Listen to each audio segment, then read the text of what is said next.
Hello guys, welcome back to new video. Guys, सबसे पहले बता दूं कि मेरा नाम राजेंद्र कुमार है। मैं खुद एक जीडीएस में सिलेक्टेड हूं। तो जो भी आप लोगों को इन्फॉर्मेशन दूंगा बिल्कुल ऑथेंटिक होने वाली है। तो आज की इस वीडियो में हम लोग बात करने वाले हैं कि जो हम लोगों को पोस्ट ऑफिस खोलने के लिए क्या जो है हमको जो है रूम जो है सरकारी मिलता है या फिर जो है अपने से जो है रूम खोजना पड़ता है। यानी कि जहां पर भी पोस्ट ऑफिस जहां पर भी आपका सिलेक्शन हुआ होगा, अगर मान लो कि वहां पे पहले से पोस्ट ऑफिस है तो उसका क्या होगा, क्या हमको अपने से पोस्ट ऑफिस के लिए रूम खोजना पड़ेगा या फिर सरकारी मिलेगा। अगर मान लो सरकारी मिलता है तो जो है कितना रूम का जो है पैसा मिलता है हम लोगों को सरकारी, बीपीएम को है पैसा मिलता है या फिर एबीपीएम को मिलता है, जो कि ऑफिस मेंटेनेंस अलाउंस के नाम से आप लोगों को मिलता है। तो इससे रिलेटेड जितना भी डाउट्स आप लोगों के मन में उठ रहा होगा, सारा डाउट जो है इस वीडियो में क्लियर होने वाला है। तो आप लोग वीडियो के अंत तक जरूर बने रहना। अगर मेरे इस चैनल को अभी तक सब्सक्राइब नहीं किया हुआ है तो प्लीज चैनल को सब्सक्राइब जरूर कर लेना, क्योंकि इस चैनल पे आप लोगों को जीडीएस से रिलेटेड पल पल के और ऑथेंटिक अपडेट मिलती रहती है। तो चलिए हम लोग सीधे शुरू करते हैं। तो यहाँ पे सबसे पहला जो पॉइंट है कि जो है यहाँ पे देखना कि पोस्ट ऑफिस खोलने के लिए क्या अपने से रूम खोजना पड़ता है। तो बिल्कुल सही सुना आप लोगों ने। अगर आप लोगों ने अभी तक सुना है कि जो है पोस्ट ऑफिस खोलने के लिए अपने से रूम खोजना पड़ता है, तो आप लोगों ने बिल्कुल सही सुना है। हाँ, जहाँ पर भी आपका सिलेक्शन होता है वहाँ पे जो है रूम अपने से ही खोजना पड़ता है। तो यहाँ पे एक चीज ध्यान देना, जैसे कि आपका सिलेक्शन बीपीएम पर होता है, ठीक है। अगर आपका सिलेक्शन बीपीएम पर होता है तभी आपको ये काम मतलब ये सारी चीजें करना पड़ता है। या फिर आपका मान लो कि सिलेक्शन एबीपीएम पर ही हुआ है और आप जो है बीपीएम का भी काम कर रहे हो। मान लो कि आपका सिलेक्शन एबीपीएम पे हुआ है, जहां भी जिस भी बीओ में, एक चीज ध्यान देना, इसमें केवल और केवल जब भी बीओ में सिलेक्शन होगा, यानी कि ब्रांच ऑफिस में जब आपका सिलेक्शन होगा, चाहे तो आप बीपीएम का सिलेक्शन हो चाहे एबीपीएम का सिलेक्शन हो, ठीक है, दोनों के लिए बात यहाँ पे कर रहे हैं। आपका जब भी बीओ में सिलेक्शन होगा, ब्रांच ऑफिस में होगा, यानी कि ग्रामीण इलाके में, तभी आपको ये इन सब चीजों से मतलब इन सब चीजों के लिए ये वीडियो है। अगर बीओ में, अगर आपका सिलेक्शन एसओ में होता है या फिर एचओ में होता है या फिर जो है आपका सिलेक्शन आरएमएस में होता है, यानी कि बीओ के अलावा अगर कहीं भी सिलेक्शन होता है, तो ये वीडियो आप लोगों के लिए बिल्कुल भी नहीं है, ठीक है। ये आपसे रिलेटेड नहीं होने वाली है। बाकी क्योंकि जब बीओ में ही जो है गांव पे ही आप पोस्ट ऑफिस जो है, बीपीएम का काम ज्यादातर बीओ में ही होता है। एबीपीएम तो कहीं भी हो सकते हैं, आरएमएस में, एसओ में, एचओ में, कहीं भी हो सकते हैं, उससे मतलब नहीं है। यहाँ पे बीओ की बात कर रहे हैं हम, हाँ। तो यहाँ पे ध्यान देना, जैसे कि मान लो कि आपका सिलेक्शन बीपीएम में हुआ है तब तो ठीक है। अगर मान लो आपका सिलेक्शन एबीपीएम में हुआ है, तो अगर आप लोग बीपीएम का काम करोगे, एबीपीएम में मान लो सिलेक्शन हुआ है, आप वहाँ पे जो है कोई भी जो है बीपीएम नहीं है, आपको ही बीपीएम का भी काम करना पड़ रहा है, तभी जो है आपको रूम खोजना पड़ेगा। नहीं तो एबीपीएम से यहाँ कोई भी मतलब नहीं होता है, वो केवल और केवल बीपीएम की जिम्मेदारी होती है। जिनका भी सिलेक्शन बीपीएम में हुआ है, केवल उन्हीं की जिम्मेदारी होती है कि वो जो है अपने हिसाब से जो है उस बीओ में जाके अपने हिसाब से एक रूम खोजेगा उसी गांव पे, जिस गांव पे पोस्ट ऑफिस, जिस गांव पे आपका सिलेक्शन हुआ है, यानी कि जिस भी बीओ में आपका सिलेक्शन हुआ है, उसी बीओ में यानी उसी गांव पे जाके एक रूम खोजेगा अपने से। अगर मान लो पहले से पोस्ट ऑफिस है तब तो कोई दिक्कत नहीं है। अगर मान लो कि नहीं है पोस्ट ऑफिस, तो वहां पे जाएगा, एक रूम खोजेगा उस गांव में। उसके बाद जिसके जिसके घर में भी वो रूम जो है पोस्ट ऑफिस खोलने के लिए जिसके भी घर में रूम लेगा, उससे जो है लिखवाना पड़ेगा कि जो है मैं जो है इस आदमी को जो है रूम दे रहा हूँ पोस्ट ऑफिस खोलने के लिए, इससे मुझे कोई भी आपत्ति नहीं है। उससे लिखवाना पड़ेगा, जो मालिक होता है घर का मालिक, उससे लिखवाना पड़ता है। और वो लिखवा के जो है यहाँ ऑफिस में देना पड़ता है अपने जो है एसडीआई को। तो मैंने क्या बताया कि जिस भी बीओ में आपका सिलेक्शन हुआ होगा उसी बीओ में आपको जाना है, वहाँ पे एक रूम खोजना है, ठीक है। और रूम खोज के जो है उसको जो है लिखवा के जो है अपने एफडीआई को देना है।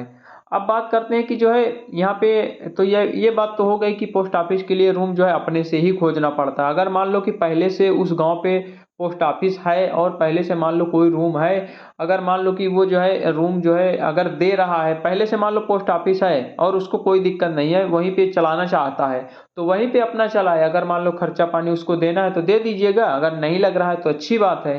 अगर मान लो आपको पैसा नहीं देना पड़ रहा है पोस्ट ऑफिस का और ऑलरेडी पहले से पोस्ट ऑफिस है वहाँ पे, तब तो आपको कोई भी दिक्कत नहीं, आपको पैसा नहीं देना पड़ेगा। अगर मान लो कि जो है पहले से पोस्ट ऑफिस है जिसके भी घर में हो गई, तो वो भाई पैसा लेगा, अगर पैसा मांगेगा तो पैसा तो देना पड़ेगा, और ये पैसा अपने जेब से ही भरना पड़ता है। और इसका जो पैसा सरकारी पैसा है वो जो है 250 और 500 रुपया मिलता है। कहीं कहीं पे 250 मिलता है, कहीं कहीं पे 500 मिलता है। वो तो अपने अपने एफडीआई के ऊपर है कितना लिख देते हैं। ज़्यादातर लोगों को 250 ही मिलता है, मुझे भी 250 मिला है, अभी तक 250 ही मिला है पहली सैलरी में। उसके बाद आगे क्या होता है आगे देखा जाएगा।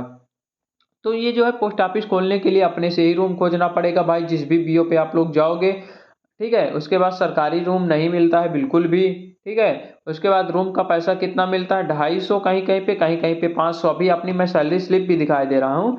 उसके बाद बीपीएम को मिलता है कि एबीपीएम को मिलता है, ठीक है। तो यहाँ पे ये ध्यान देना कि अगर आप बीपीएम का काम कर रहे हो तभी जो है आपको मिलेगा, नहीं तो जो है आपके, जैसे कि मान लो कि पहले तो ये कि बीपीएम को ही मिलता है, एबीपीएम को नहीं मिलता है। अगर मान लो कोई भी एबीपीएम है जो कि बीपीएम का भी काम कर रहा है, यानी कि उसके साथ कोई भी बीपीएम नहीं है, तब एबीपीएम को मिलेगा, ठीक है। कहने का मतलब ये है कि जो भी जिस भी बीओ में, जो भी पोस्ट ऑफिस में जो भी काम करेगा, अगर वो केवल और केवल एक एबीपीएम अकेले काम कर रहा है तो उसको मिलेगा। अगर उसके अंडर मान लो कि उसके बीपीएम है उसके ऊपर, तो बीपीएम को मिलेगा, एबीपीएम को बिल्कुल भी नहीं मिलेगा, ठीक है। तो बीपीएम को ही मिलता है, लेकिन मान लो कि बीपीएम की पोस्ट खाली है तब एबीपीएम को जो है दिया जाता है। एबीपीएम अपना जो है पूरा काम संभालता है। यहाँ पे जो है आप लोगों को मैं दिखा भी देता हूँ कि ये जो है मेरी पहली सैलरी स्लिप थी। इसमें आप लोग खुद ही देख लीजिए कि टीआरसी ये 12,000 है, उसके बाद डियरेंस अलाउंस 42% अभी तक जुड़ा है, अगले महीने में 46% जुड़ जाएगा, क्योंकि 4% इंक्रीमेंट हुआ है। नवंबर की सैलरी में 46% ही जुड़ के आएगा, ठीक है। उसके बाद यहाँ पे देख लीजिए, इसको जो है ऑफिस मेंटेनेंस अलाउंस के नाम से 250 रुपया मिलता है। मुझे अभी तक तो 250 रुपया ही मिला है, यानी कि ऑफिस मेंटेनेंस अलाउंस के लिए 250 रुपया मिलता है, यानी कि रूम के लिए। सीधा सीधा मतलब ये है कि पोस्ट ऑफिस खोलने के लिए जो रूम होता है जहाँ पे भी लोग है, उसी ऑफिस को, उसको ऑफिस बनाना है, उसी को मेंटेनेंस के लिए उसका खर्चा जो है, वहाँ पे बिजली का कितना खर्चा आ रहा है या फिर जो है उसका रेंट कितना है, उससे सरकार से कोई भी मतलब नहीं है, उसको अपने जेब से ही भरना पड़ेगा। केवल 250 या फिर 500 आपको मिलेगा। वो चाहे आपका 1,000 का रूम हो, चाहे 1500 का रूम हो, चाहे 2,000 का रूम है, उससे सरकार से मतलब नहीं है। लेकिन सरकार केवल और केवल 250 या फिर 500 रुपया ही आपको देने वाले। हालांकि इसमें इंक्रीमेंट लगने वाला है, लेकिन अभी कह नहीं सकते हैं कि इंक्रीमेंट लग जाएगा। सुनने में ये आ रहा है कि 500 रुपया मिनिमम सब लोगों को जो है दिया जाएगा ऑफिस के लिए, 500 रुपया जो है फिक्स किया जाएगा, अभी सुनने में आ रहा है। लेकिन अभी जो है फाइनल नहीं हुआ है, जैसे ही फाइनल होगा तो मैं बता दूंगा। ये मेरी पहली सैलरी स्लिप थी, 17,000 जो है 816 रुपया मेरी जो है इन हैंड सैलरी थी। हालांकि मेरी एक दिन एक्स्ट्रा ड्यूटी थी, एरियर के रूप में मुझे 576 रुपया मिला है। तो लगभग मैंने पूरा डाउट बता दिया है कि पोस्ट ऑफिस खोलने के लिए जो है अपने से ही रूम खोजना पड़ेगा। जिस भी बीओ में आप लोगों का सिलेक्शन हुआ होगा उसी बीओ में जाना है, ठीक है। ये काम ज़्यादातर बीपीएम का ही होता है, बीपीएम का ज़्यादातर होता है, क्योंकि बीपीएम के ऊपर ही पूरा दबाव रहता है। सब पूरा जो ऑफिस का जो मतलब कार्यभार है वो बीपीएम के ऊपर ही पूरा रहता है। एबीपीएम तो केवल नॉर्मल होता है, उससे ज़्यादा मतलब नहीं होता है। पूरी जिम्मेदारी बीपीएम को ही होती है, इसीलिए बीपीएम को जो है ऑफिस के लिए मिलता है, उसकी सैलरी भी ज़्यादा होती है, ठीक है। अगर मान लो कि मान लो कि आपके यहाँ बीपीएम नहीं है, तो आप अगर एबीपीएम हो, अकेले हो, तब भी आपको मिलेगा रूम के लिए 250 या 500 रुपये मिलता है। सरकारी रूम बिल्कुल भी नहीं मिलता है। रूम का पैसा मैंने सब कुछ सारा डाउट जितना भी था। हाँ, ये जो पैसा मिलता है, ये जो ऑफिस मेंटेनेंस अलाउंस के नाम से हम लोगों को मिलता है, ठीक है। ऑफिस मेंटेनेंस के लिए अलाउंस के नाम से हम लोगों को 250 रुपया या 500 रुपया मिलता है।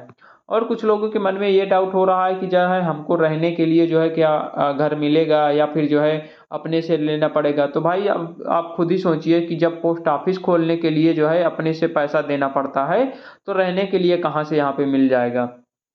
तो अपने रहने के लिए भी कोई भी कुछ नहीं मिलता है भाई, एक भी रुपया नहीं मिलता है। अपने से जो है रूम लो, अपने से व्यवस्था करो, रहो, खाओ पियो, सब अपने से करना पड़ता है। रूम का भी अपने से देना पड़ता है, क्योंकि आपको खुद ही पता है कि भाई आजकल जो है 250 या 500 रुपया में कौन रूम देगा। महीने का जो है, महीने का 250 या 500 मिलता है सरकारी तरफ से, लेकिन 250 या 500 रुपया में आजकल कोई रूम नहीं देता है।